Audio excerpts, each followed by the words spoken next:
Nagbigay ng police assistance ang mga tauhan ng Ginubatan Municipal Police Station sa unloading ng relief goods operation mula sa Department of Social Welfare and Development nitong 5 ng Mayo taong kasalukuyan sa Social Hall ng Barangay Ilawod, Ginubatan, Albay.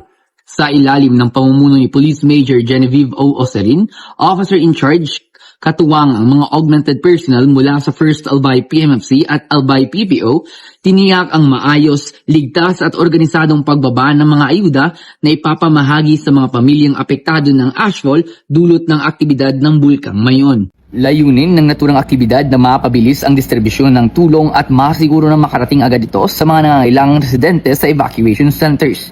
Binigyang diin din ni Police Colonel Noel Donato Nunez, Provincial Director ng Albay Police Provincial Office, ang patuloy na pakikiisa ng kapulisan sa mga gawaing makatao na naglalayong maghatid ng maagap at maaasahang serbisyo sa publiko lalo na sa panahon ng kalamidad.